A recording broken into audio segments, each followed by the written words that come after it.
Baik, bismillahirrahmanirrahim. Teman-teman semua, Assalamualaikum warahmatullahi wabarakatuh.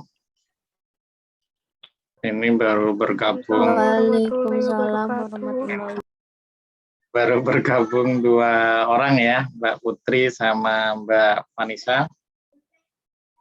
Oke, tapi enggak apa-apa. Oh ya, ini udah ada 5 orang. Oke, jadi saya masuk saja, tapi langsung ke materi sebetulnya. Cuman sebelum ke sana, barangkali ada yang mau ditanyakan teman-teman di materi-materi sebelumnya.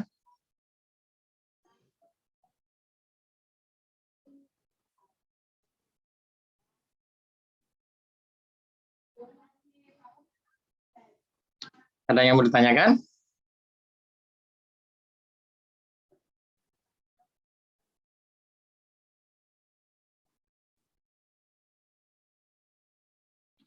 Tidak ada ya?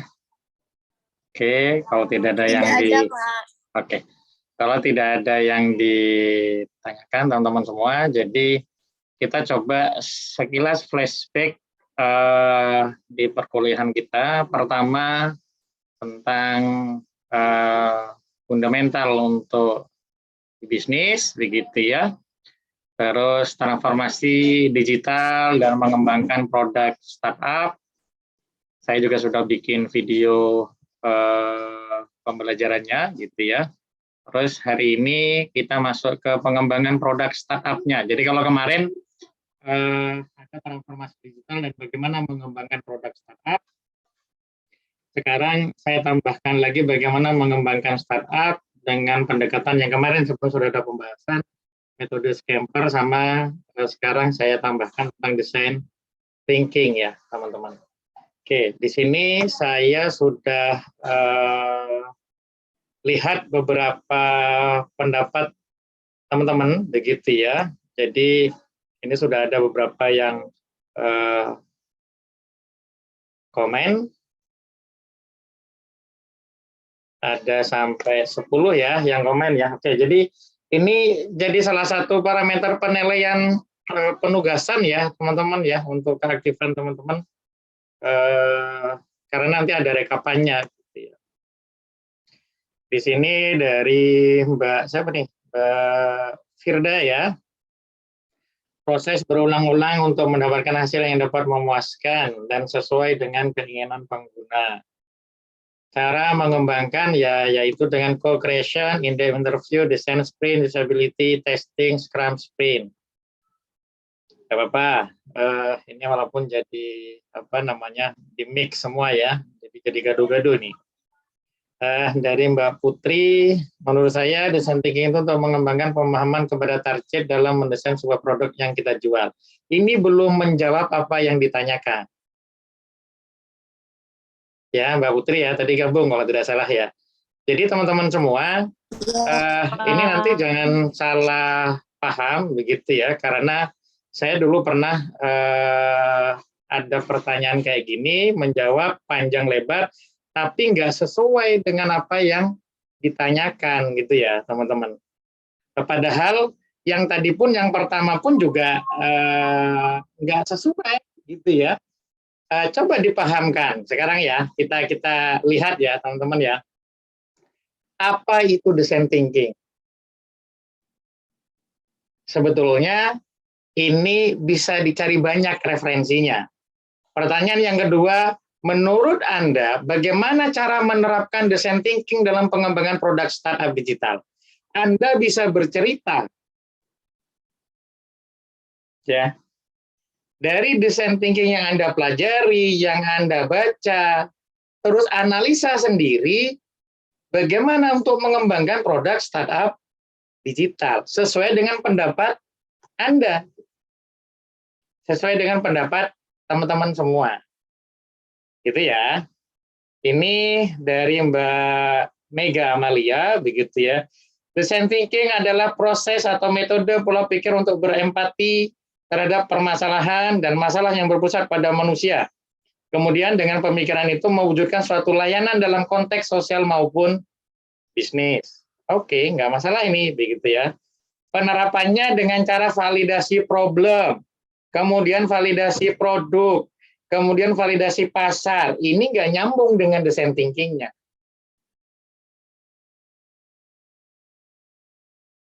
Padahal yang saya tanyakan adalah bagaimana caranya teman-teman semua ini menurut pendapat pribadi, kan saya tanyakan menurut Anda, bagaimana cara menerapkan design thinking dalam pengembangan produk startup digital?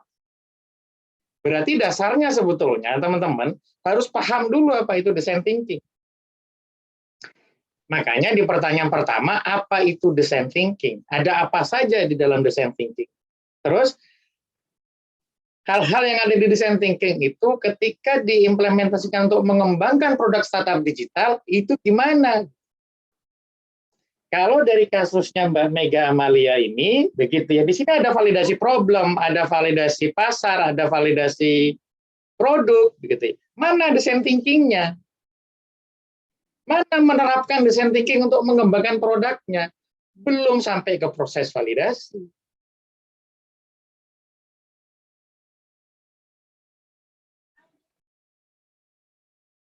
Gitu ya, teman-teman ya. Jadi, salah satu kemampuan yang paling penting di era transformasi ini, bagaimana teman-teman bisa memahami informasi, menangkap informasi, dan menerjemahkan, bukan hanya sekedar menjawab panjang lebar.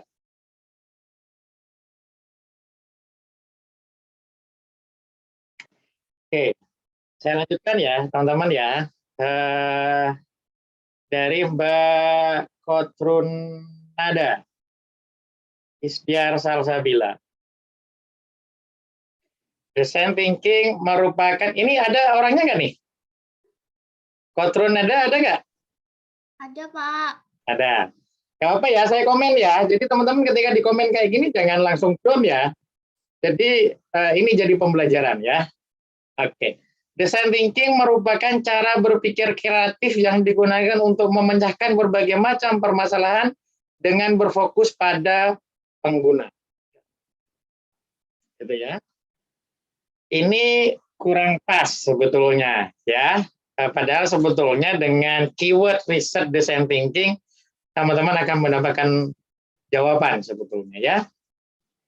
Nah, cara menerapkannya dengan scamper. Dengan menggabungkan scamper, ringkasannya akan memunculkan inovatif, kreasi, dan computational thinking sehingga startup berdaya saing. Kan nggak nyambung dengan apa yang ditanyakan. Ini sama saja halnya teman-teman semua dari jawaban-jawaban tadi ya. Mohon maaf ya Mbak Kodrun sama yang lain tadi, saya harus sampaikan apa adanya. Sama halnya, ini ketika saya minta tolong buatlah bakso. Teman-teman bikin soto. Apakah sotonya bisa dimakan? Iya, enak banget bahkan. Tapi nggak sesuai dengan perintahnya.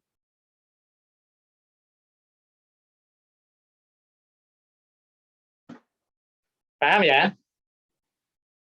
Mudah-mudahan bisa ini kan teman-teman. Saya lanjutkan nih, saya komen komen ke jawaban teman-teman. Oke, ini lumayan panjang nih. Jawaban dari Mbak Putri Salsalu. Tadi Putri Rahmawati ya. Oke. Putri Salsabila. Putri Rahmawati, Pak. Gimana? Gimana? Tadi suaranya mendayu-dayu gitu. Jadi mungkin koneksi internetnya nggak ini. Gimana Mbak Putri? Enggak, Pak. Gimana? Nggak apa-apa, santai aja teman-teman. Kita terbuka saja ya. Kalau enggak, tadi kalau saya Putri Rahmawati, Pak. aduh, susah saya memahami suaranya jenengan. Coba diulang. Atau barangkali yang lain bisa mendengarkankah?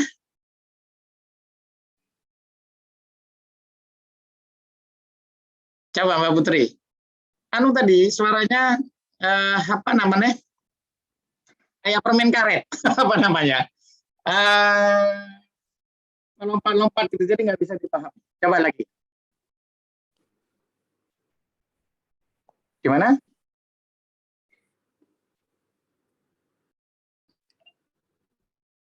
Enggak jadi, Pak. Oh, nggak jadi. Ya sudah, oke, nggak apa-apa. Ya, teman-teman semua, saya masuk ke yang punyanya Mbak Putri Salsabila ya.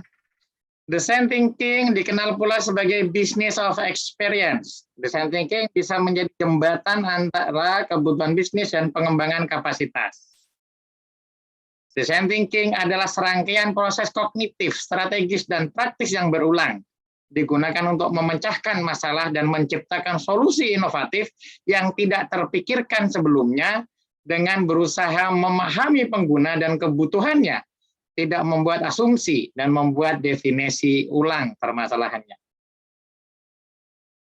Kalau ini saya nggak permasalahkan, karena ini anggap aja ini berusaha untuk menerjemahkan apa itu design thinking.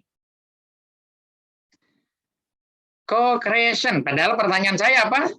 Yang nomor 2, bagaimana Anda menerapkan design thinking untuk mengembangkan produk startup? Clear ya?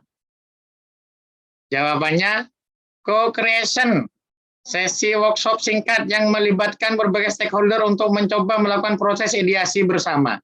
Padahal sebetulnya penjelasannya perlu bagus-bagus kayak gini, tapi nyambung, connect dengan apa yang dimaksudkan untuk membangun produk startup digital, menerapkan design thinking, konsep dari design thinking. Di sini juga ada in-depth interview, metode riset kualitatif wawancara dengan melibatkan responden dari spektrum ekstrim yang bersedia untuk memberikan insight yang komprehensif. Bagaimana pengembangan produk startup-nya nggak muncul di sini.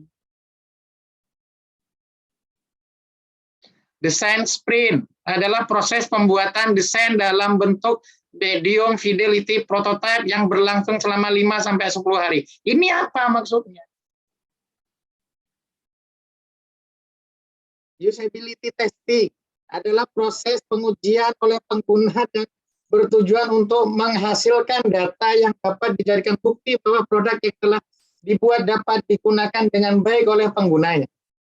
Dan terakhir, Scrum Sprint, metode pengembangan software, dilakukan secara iteratif dan terus-menerus. Umumnya dilakukan sekitar 2 minggu setiap literasinya. Mana pendapat Anda di dalam ini?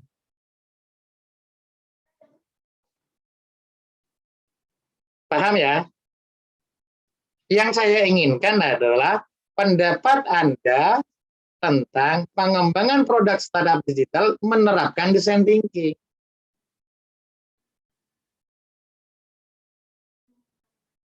Jangan hanya copy paste dari informasi di internet. Oke, ini ada jawaban selanjutnya nih. Design thinking adalah dari Mbak Nur Hanifah.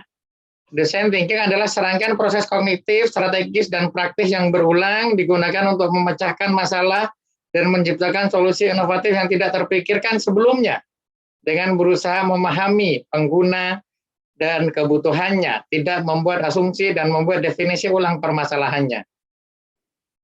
It's okay, no problem. Tapi bagaimana penerapannya untuk membangun sebuah produk startup? Kan begitu sekarang. Pendapat Anda gimana? Yang dijelaskan sama dengan yang di atasnya.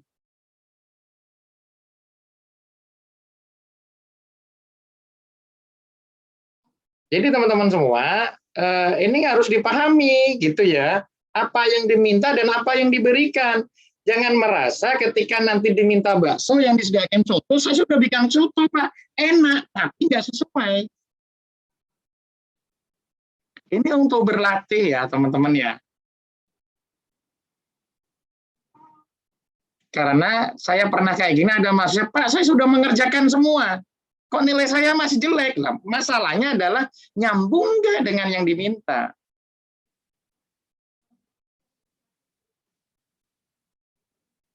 Design thinking adalah proses berulang, di mana kita berusaha memahami pengguna. Oke, bla bla bla bla bla. Ada co-creation, in the interview, dan sebagainya. karena di atas jawabannya kayak gitu, di bawah ini Mbak Rani ya, hampir sama begitu ya. Design thinking adalah metode atau pendekatan yang digunakan untuk pemecahan masalah secara praktis dan kreatif dengan fokus utama pada user atau pengguna. Jadi dalam pemecahan masalah, tim akan berusaha memahami apa kebutuhan user dan menghasilkan solusi paling efektif untuk memenuhi kebutuhan tersebut. Jawaban yang kedua sama dengan sebelumnya. Tapi tidak masuk pendapat Anda itu. Yang saya minta ke pendapat Anda.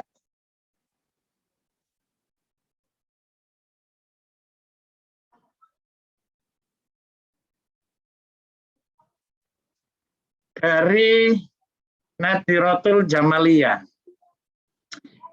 Sama dengan sebelumnya, begitu ya. Ini malah sama persis nih kayaknya dengan yang dua sebelumnya ya. Nggak perlu saya baca lagi. Komentarnya berarti sama. Dan terakhir, ini dari Nur Kumalasari. Ya kan? Ada dua pertanyaan dari saya sebetulnya. Apa itu design thinking? Dan bagaimana pendapat Anda untuk menerapkan design thinking dalam pengembangan produk startup digital? Clear ya? Ada dua pertanyaan.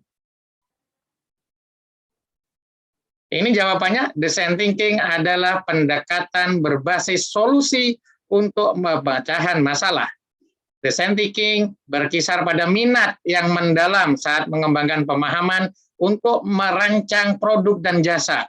Hal tersebut akan membantu pelaku bisnis untuk mengamati dan mengembangkan empati dengan pengguna target. Kalau kayak gini, berarti kan nilainya hanya 50%.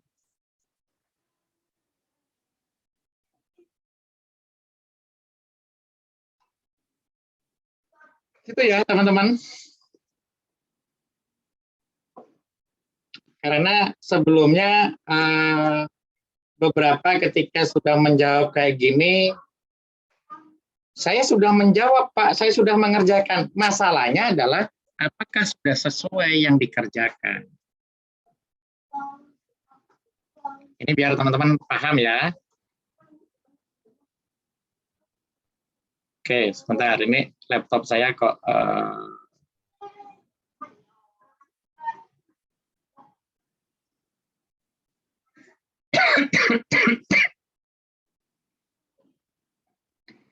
forum diskusi, oke.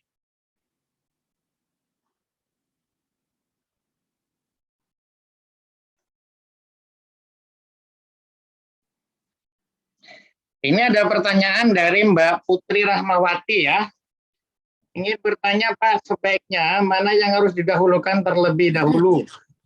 Mana yang harus didahulukan terlebih dahulu? Mana yang harus didahulukan gitu ya? Memasarkan produk atau membuat produk baru memasarkannya? Pertanyaan saya, Mbak Putri Rahmawati ada? Ada, Pak. Oke, Mbak, ini jenengan bertanya, mana yang lebih dahulu, memasarkan produk atau membuat produk baru memasarkannya? Yang berarti ada dua pilihan ya? Ada dua pilihan. Pertama, memasarkan produk.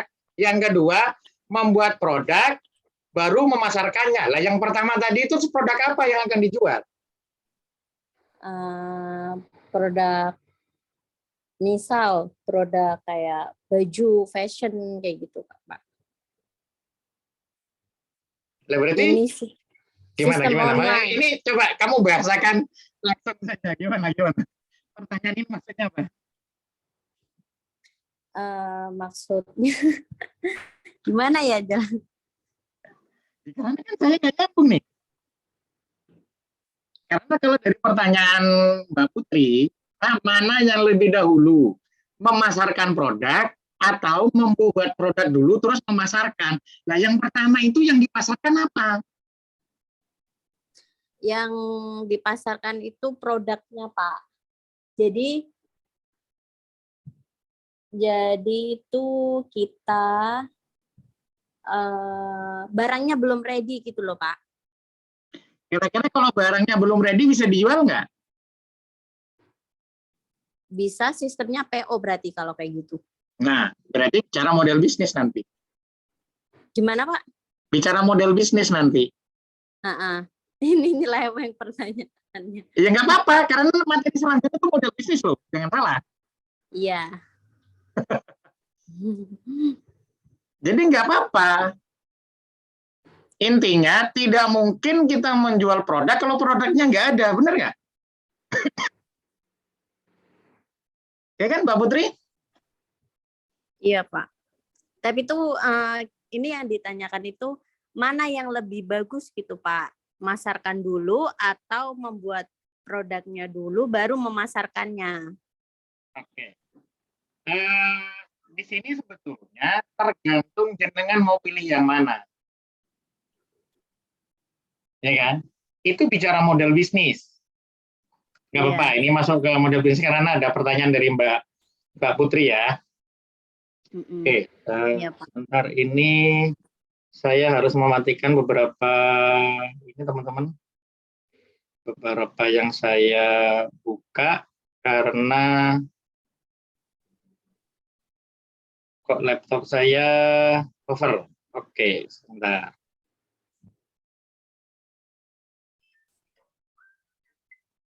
Karena terlalu banyak yang dibuka. Oke, sudah hilang. Oke, itu balik lagi ke model bisnis yang akan digunakan. Mbak Putri dari mana? Dari Kendal, Pak. Kendal. Oke, rumah makan di Kendal yang Mbak Putri tahu rumah makan apa? Apa ya? Cak Anwar, Lamongan. Cak Anwar, Lamongan. Mereka goreng dulu masakannya, terus Mbak Putri datang makan, atau nunggu pelanggan dulu order apa baru digorengin? Nunggu pelanggan. Ya, kadang ada juga yang udah digoreng, tinggal ada pelanggan langsung kasih, ada juga yang pesan.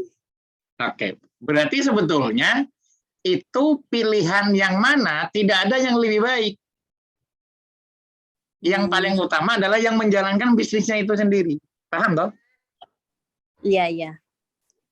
Ada di Semarang, itu yang model bisnisnya itu dia pakai bayar 150.000, makan sepuasnya.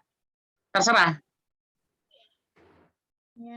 Iya, tapi kan kalau misal itu contohnya kan Lamongan itu ya Pak, kalau misal kita goreng dulu itu kan kadang selera orang ya, ada yang suka yang panas, atau kalau digoreng dulu kan berarti kan dia itu enggak panas kan, adem gitu ya Pak.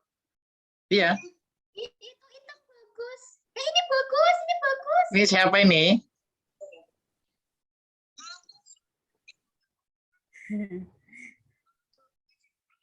Oke. Oh, itu tadi. Itu. Oke. Pak Putri. Iya, Pak. Nah, tapi itu kan pilihan, tidak ada mana yang lebih baik. Iya, iya. Paham ya? Iya, Pak. Ada orang punya usaha kuliner, omsetnya sudah ratusan juta, tapi dia make by order, Mbak. Dia nggak bikin kalau belum ada order. Iya. Iya kan? Biasanya juga, ya tergantung. Nah, iya, itu jenengan kalau mau review, coba lihat Kinara Kitchen Bekasi. Itu apa namanya, kliennya teman saya gitu ya. Dia model bisnisnya bukan di warung biasa. Ada warung yang masak dulu semua kayak di warteg gitu, habis itu dijual. Bisa juga begitu. Baju pun juga begitu kan. Ada baju-baju yang tipenya massal, bikin dulu baru dijual. Tapi ada beberapa yang baju khusus, misalkan baju untuk pernikahan. Tidak ada yang dijual, ini baju untuk pernikahan Anda, gitu. Terus langsung ukuran XL, MM. Nggak ada. Kan gitu kan? Biasanya kalau penjual online itu biasanya kayak gitu, Pak. Nah, iya. Mana yang lebih baik menurut Mbak Putri? Kalau menurut saya itu orang lebih suka barang yang ready. Oke, nggak apa-apa juga. Karena sebagian besar juga seperti itu. Kayak mobil, ya kan? Mobil itu kita beli dulu baru dibuatin loh sama Toyota. Jangan salah. Tapi semua speknya sudah dijelaskan, gitu ya, didetailkan. Ada beberapa mobil yang harganya miliaran, itu dia bikin. Kita akan buat produk yang limited edition, kan begitu tuh? Ada yang seperti itu. Iya, Pak. Itu boleh-boleh juga. Itu sudah masuk ke model bisnis nanti Mbak Putri ya. Jadi Iya, Pak. nggak masalah. Tidak, bagi saya tidak ada mana yang lebih baik. Yang lebih baik itu adalah yang bisnisnya dijalankan. Gitu ya. Bukannya sekedar menjadi angan-angan. Oke, terima kasih, Pak. Ya, oke. Ini saya rasa sudah tidak ada yang saya bahas ya. Ini saya mau masuk ke, saya review sekilas ya, teman-teman semua.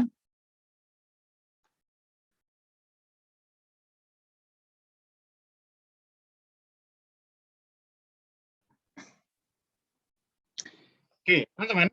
Jadi kalau sebelumnya agak masih gerabjang, bukan gerabjang, siapa namanya? General begitu ya. Sekarang saya lebih langsung spesifik bagaimana mengembangkan produk startup dengan scamper dan design thinking. Jadi scamper dan design thinking itu jangan dicampur.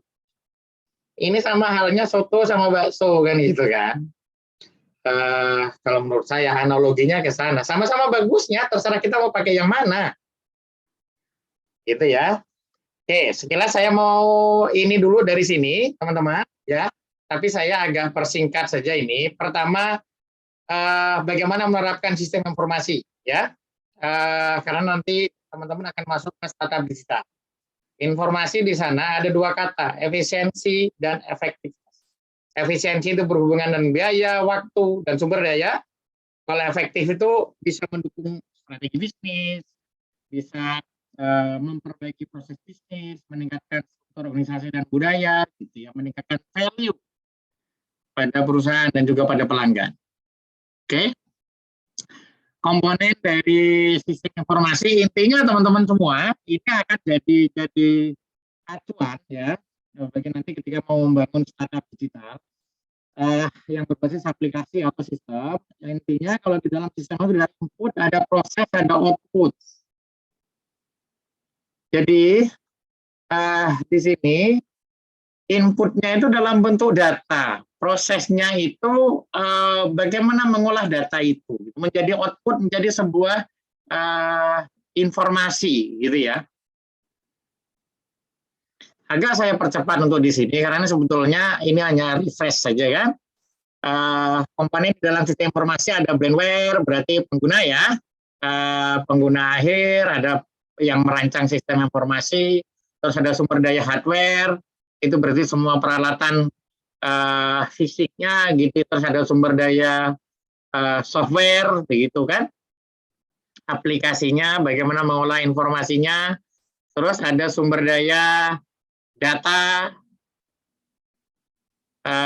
Data itu bisa yang kita input ataupun dari output data, dari output dari sistem lain terus menjadi input datanya kita gitu ya. Terus ada sumber daya jaringan, media komunikasi, infrastruktur internet dan sebagainya. Nah, model dan komponen sistem informasi. Nah, ini teman-teman semua nanti di sesi berikutnya akan bahas lebih lanjut, tapi ini sekilas dulu saja. Intinya di dalam sebuah perusahaan ketika mau menerapkan teknologi digital itu bisa di sisi mana saja. Dari sisi apa namanya untuk bagaimana di software resources-nya, bagaimana mengelolanya, bagaimana hardware resources-nya ini nanti bisa di apa namanya bahasanya ya, bisa dioptimalkan seperti apa. Gitu kan? Saya ini dulu aja deh, masuk ke sini dulu sebentar. Ya, maaf nih. Oke. Berarti di sini dulu aja teman-teman ya. Sistem informasi itu ada yang untuk business process and operation, ada yang untuk decision making, ada yang untuk strategic competitive advantage. Jadi bagaimana sistem itu bisa memberikan peran di 3 level manajemen ini. Ya. Oke.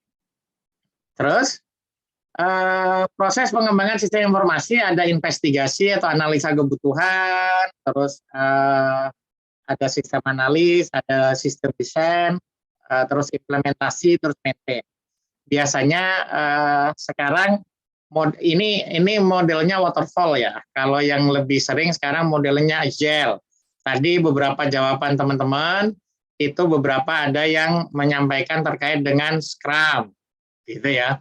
Bagus juga nih teman-teman, karena Scrum itu lagi ngetren nih terakhir ini gitu ya, dekat juga dengan konsep design thinking. Scrum Project Management gitu kalau untuk software development. Bahkan sekarang saya lagi mengawal bagaimana untuk melakukan inovasi transformasi digital di sebuah pemerintah daerah dengan metode Scrum. Gitu ya, project manajemennya. Ini sistem informasi atau teknologi informasi untuk bisnis, ada dari sisi supplier, ada dari sisi SDM, ada dari sisi bagaimana pengelolaan mitra, ada dari sisi untuk customer. Ada 4 sisi ya di sini ya. Nah, di dalam supplier ini nanti akan banyak hal muncul, bahkan akan muncul startup di sini. Sayangnya saya belum mempersiapkan capture-capturannya begitu, tapi di sesi berikutnya nanti saya siapkan. Jadi saya kasih contoh ya, misalkan di sisi customer di sini ada layanan startup yang khusus untuk point of sales, aplikasi point of sales, gitu ya. Terus sebelah kiri di sini employees, ada startup yang bidang manajemen HRD. Ada yang logistik atau supply chain management ini, ada yang tentang apa namanya ya, Salesforce gitu ya. Atau saya ini kan aja deh. Mana ya?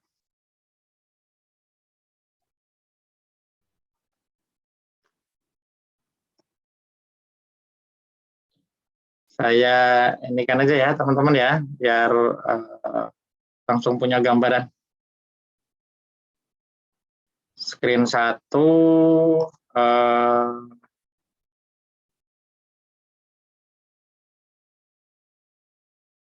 Oke. Startup point of sales gitu ya.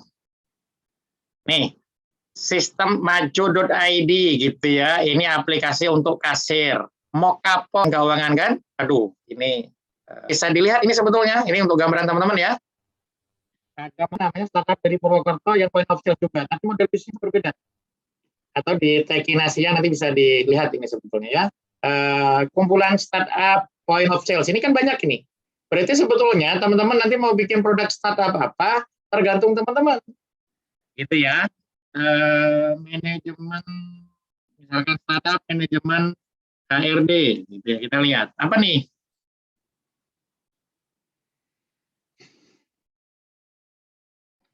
Saya ingat saya ada apa namanya ini startup ikut.com atau ada startup hadir gitu ya. Saya masih ingat hadir.id kayaknya ya. Kalau nggak ada di sini ya.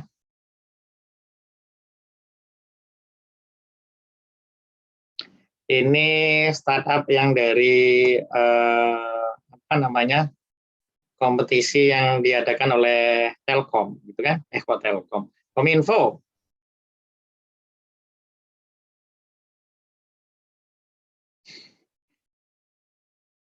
Terus atau startup laporan keuangan, gitu ya. Ada Akurit, loh, ada Akurit Semarang ya. Akurit ini loh, startup besar ini sebetulnya ya. Zahironline.com, Zahir. Ini udah lama nih sebetulnya Zahir ini. Ini kan dia spesifik untuk menjadi mitranya orang-orang untuk apa namanya, laporan keuangan. Bagaimana ini spesifik di accounting, kalau sekarang sudah ada inventory segala ya, dalam satu aplikasi. Ini nggak punya sistem untuk HRD. Ini sudah menjadi perusahaan besar, itu ya. Ini gerakan 1000 startup, teman-teman. Terus akuntansi online. Ini ada yang dari Semarang sih, ini akuntansi online. Ini nexto.id, ada accurate.id, ini startup khusus untuk pelaporan keuangan, gitu ya. Ini akuntansionline.net. Ini saya menunjukkan ini supaya teman-teman jadi paham bahwa Accurate ini untuk pelaporan keuangan ya. Accurate Online adalah software akuntansi cloud yang memberikan solusi bagi UMKM dan perusahaan di Indonesia. Jadi kalau kayak gini teman-teman, ini akuntansi online ya. Awal, ini punya orang Semarang nih. Wow, masih jalan ini ya.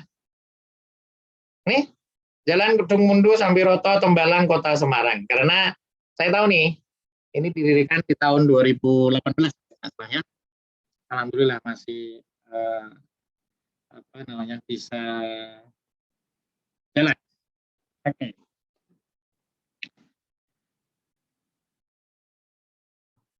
Oke, saya masuk ke sini. Maksudnya teman-teman semua, ini PPT saya masih kelihatan ya,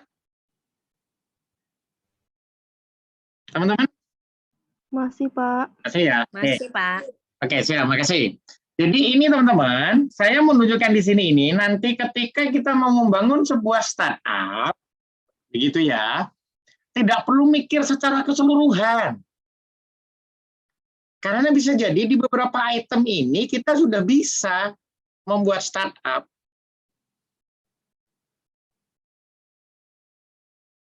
Bahkan teman saya bikin startup yang hanya untuk penerimaan keuangan, tidak sampai ke laporan pengeluaran. Itu ada, cek aja smartpayment.co.id atau smartpayment.id, tapi yang paling banyak kontennya sih di smartpayment.co.id. Itu startup dari Kota Semarang, tenan saya ya. Teman-teman semua, ini sekilas saja sebetulnya ketika merancang arsitektur IT perusahaan, bisnis layer-nya ini apa saja, ini baru sampai ke application layer, sampai ke teknologi layer. Lah, bisnis layer ini sebetulnya teman-teman yang harus memahami. Dan layer bisnis mana yang perlu atau membutuhkan teknologi informasi. Nanti bisa jadi startup digital.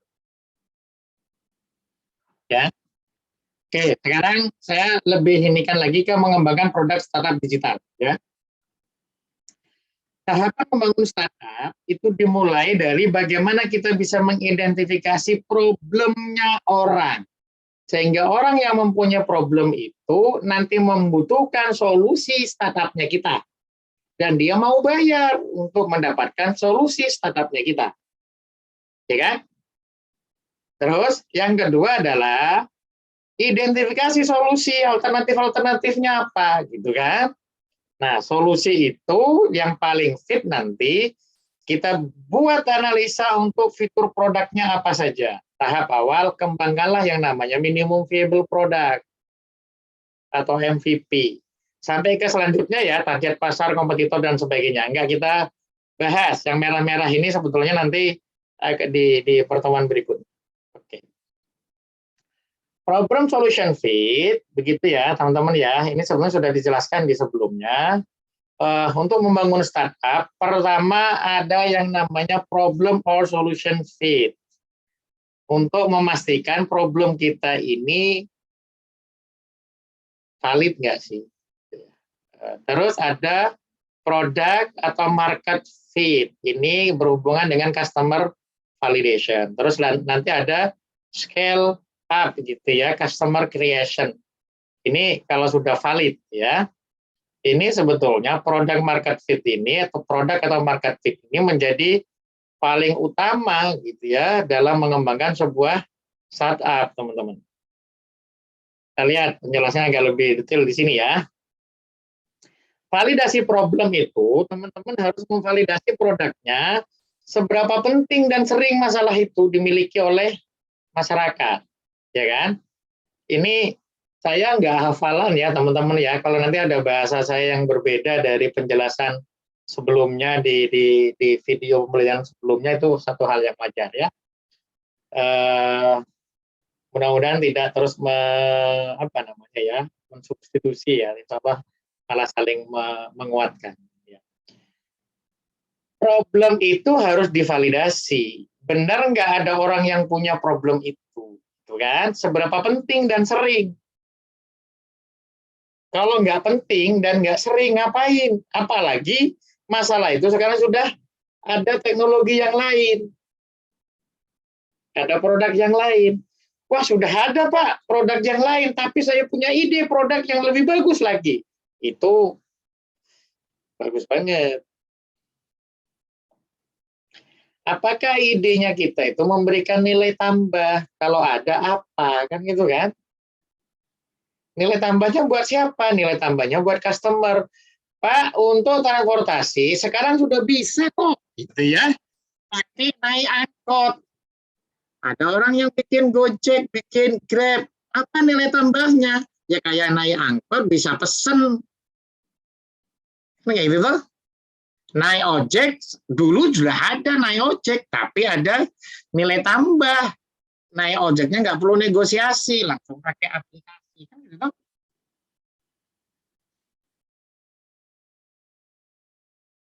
Pada saat validasi problem, kita tanyakan juga harapan pengguna terhadap solusi masalahnya ini kira-kira apa. Nah, itu menjadi tambahan fitur yang perlu diinikan sebetulnya ya, yang perlu diberikan, dikembangkan lagi. Solusi saat ini pakai produk mana, gitu ya? Apa kelebihannya produk yang saat ini digunakan? Apa kekurangannya produk ini yang sudah digunakan? Lah itu kalau yang divalidasi atau customer yang diajak wawancara itu terbuka dan benar-benar memberikan data dan fakta, ini akan bagus. Nah, akan bagus untuk memberi masukan ke produk development-nya kita. Ini tuh kan. Ketika sudah menjadi produk, nah di cross check lagi, divalidasi lagi, apakah produknya itu menyelesaikan masalah? Gitu ya. Apakah solusi itu sesuai dengan harapan customer? Kalau belum gimana? Dilakukan evaluasi, diferensiasinya dibandingkan kompetitor. Yang tidak kalah penting adalah apakah customer mau menggunakan produknya kita. Baru setelah itu produknya sampai ke value proposition, model bisnisnya seperti apa, bagaimana penentuan harganya, customer mau bayar berapa, gitu ya, strategi pemasarannya gimana. Nah, makanya teman-teman, kalau nanti teman-teman bisa mengembangkan sebuah produk sampai di sini, nilainya A, nggak usah ikut ujian.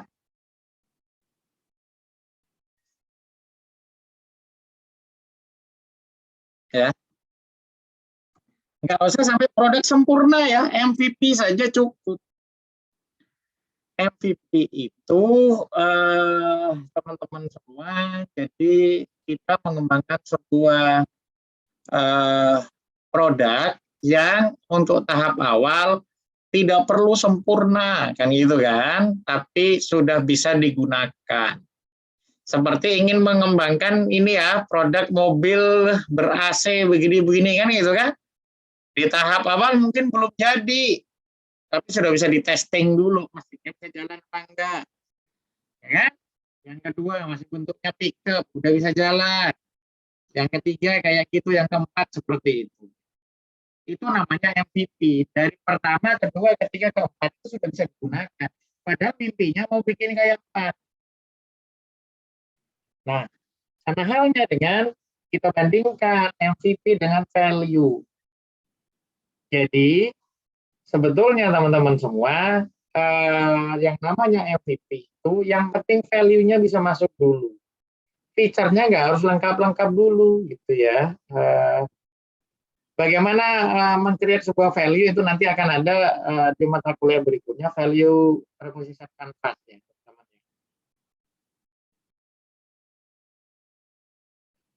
Fitur-fiturnya mungkin masih sedikit gitu ya, tapi value-nya sudah, oh ini produknya nanti seperti ini. Walaupun belum otomatis nggak apa-apa, jangan langsung berpikiran mau membuat sistem yang besar kan gitu. Nah, saya di sini ya teman-teman saya jelaskan lagi di video sebelumnya sudah ada. Intinya Scamper ini adalah metode untuk inovasi produk, ya kan?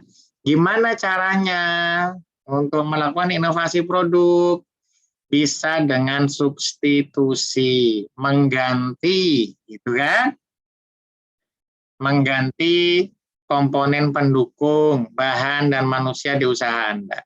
Mengganti itu maksudnya bisa mengganti bahan bakunya, bisa mengganti SDM-nya, apapun, bisa mengganti alatnya.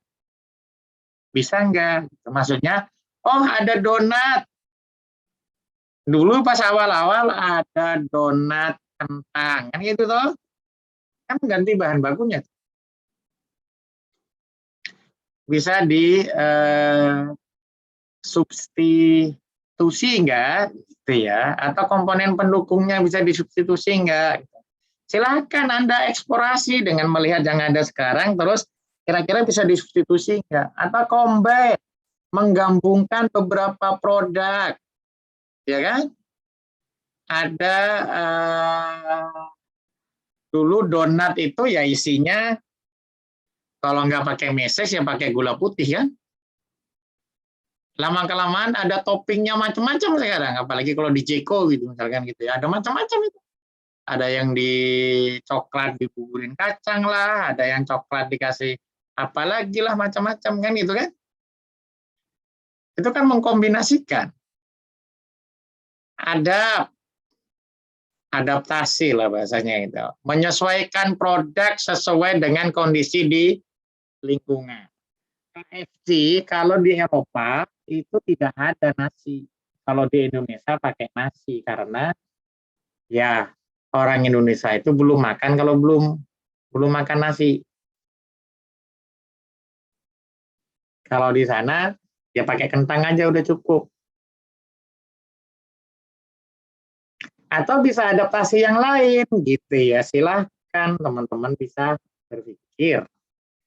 Modify, hal-hal apa yang bisa dimodifikasi. Oh, punyanya orang itu apa namanya untuk minyak goreng. Wah, sekarang lagi rame ya minyak goreng. Minyak gorengnya yang dijual itu literan.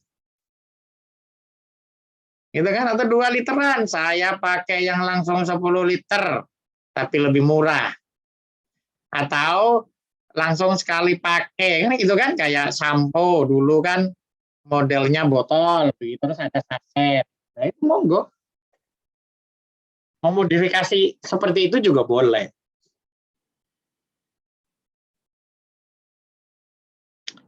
Put to another use, maksudnya itu digunakan atau dimanfaatkan untuk hal lain, gitu ya.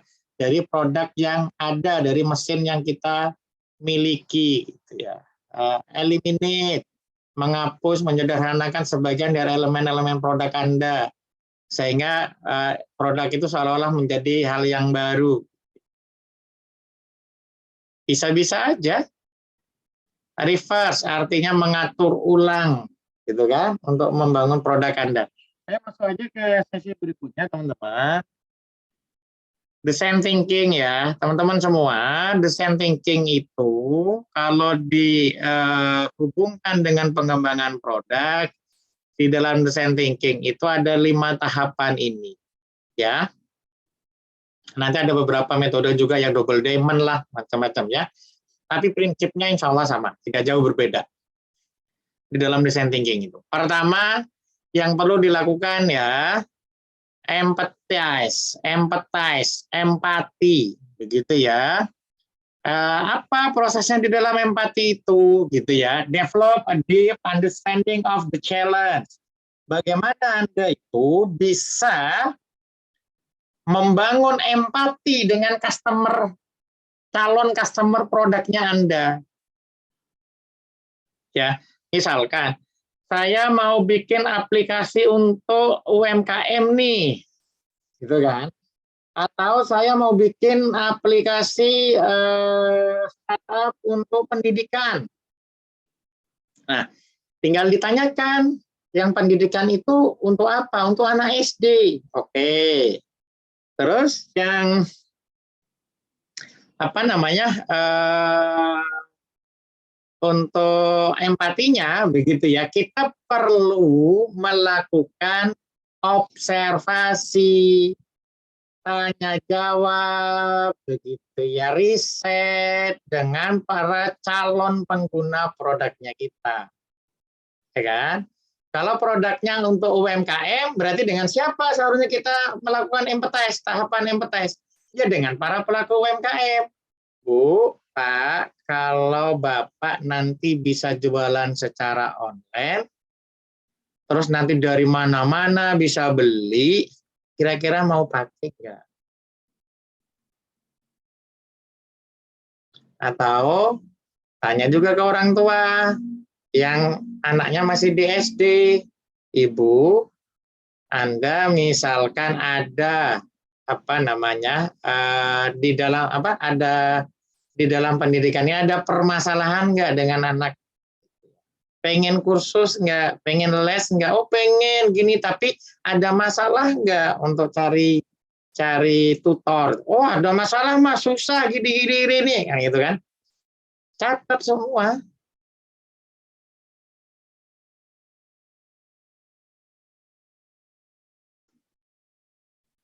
Nah, dari proses empathize itu, kita jadi tahu suara dari calon customer-nya kita. Nah, dari situ, ya kan, terus di-list lah, didefinisikan, gitu kan. Sebetulnya problem atau harapan atau apapun yang dibutuhkan oleh calon customer-nya kita itu apa, ya kan? Nah, baru tahap berikutnya identifikasi solution. Ketika kita mau membangun sebuah startup, kan harus tahu problemnya dulu kan? Problemnya apa? Dari proses validasi itu, problemnya juga ditanyakan ke calon customer. Bisa masuk ke tahapan yang petas. Kalau di design thinking. Kalau di scamper, itu nggak masuk ini. Kan gitu kan? Tapi kalau mau dikombinasikan, boleh-boleh saja gitu ya. Teman-teman semua.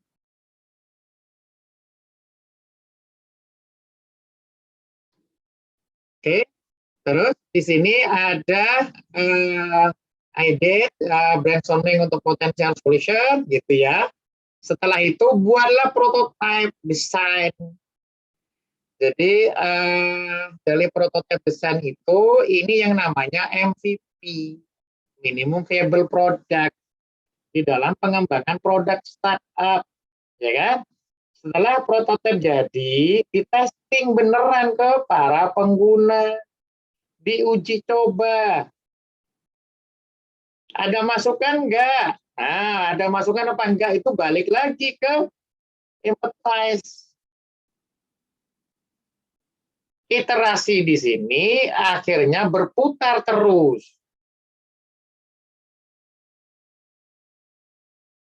Ya.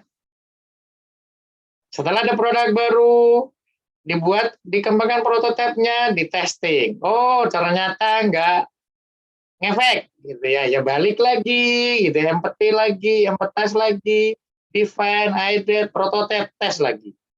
Oh, bagus tapi kurang ini, balik lagi gitu. Makanya sekarang software development pun atau apapun itu yang ada yang namanya agile. lincah. Ini salah satu empathy map, teman-teman. Jadi kalau mau mengidentifikasi empathy, begitu ya, lihat saja pertama dengarkan suara calon customer Anda. Kalau Anda mendengar tentang kursusan, apa yang dibutuhkan?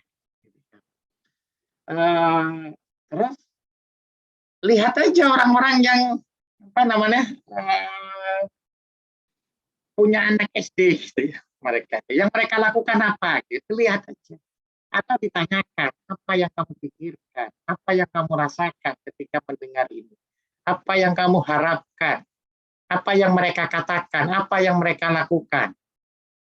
Terus yang tidak kalah penting adalah pain dan gain, apa yang mereka takutkan, apa yang mereka harapkan manfaat dari apa namanya problem itu. Kalau kita bisa menganalisa ini, teman-teman semua, kan gitu kan? Ini sebetulnya problem validation masuknya. Kalau mau dihubungkan ya, mau dikoneksikan itu ke problem validation. Di dalam pengembangan produk startup, empathy map ini bisa masuk ke dalam problem solution.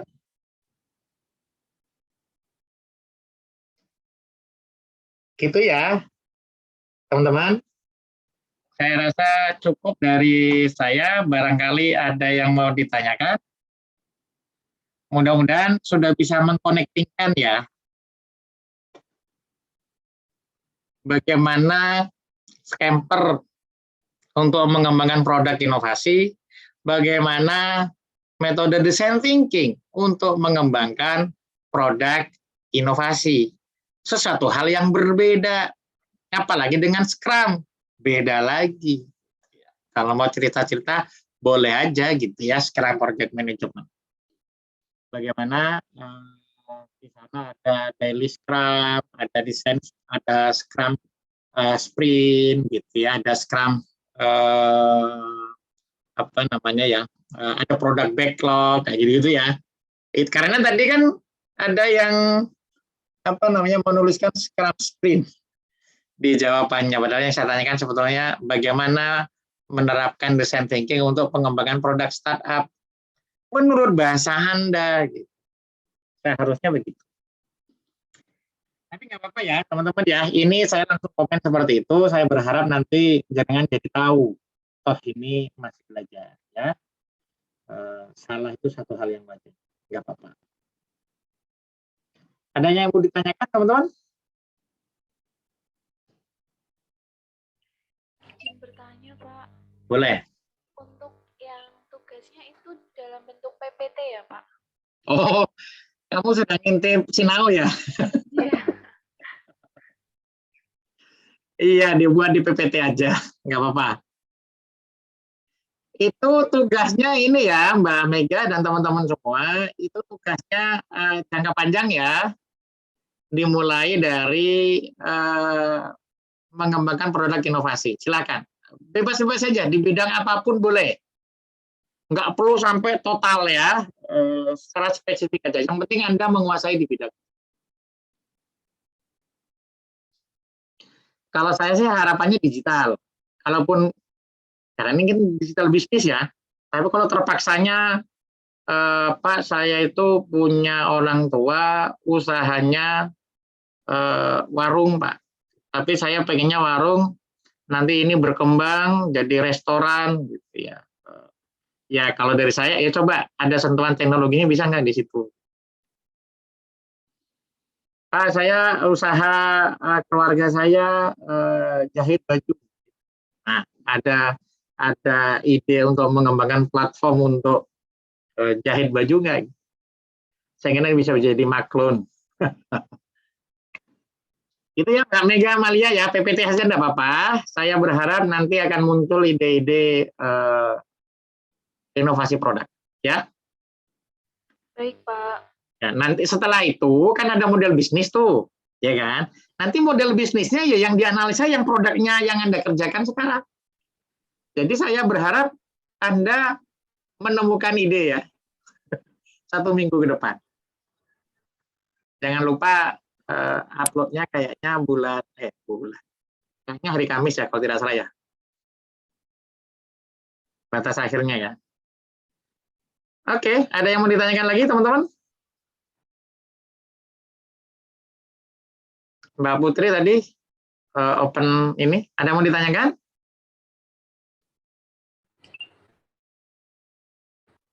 Belum, Pak. Belum ya. Oke. Saya rasa cukup ya teman-teman kalian hari ini. Terima kasih sudah mau di reschedule gitu ya. Sekali lagi matur nuwun teman-teman. Kita tutup. Wassalamualaikum warahmatullahi wabarakatuh.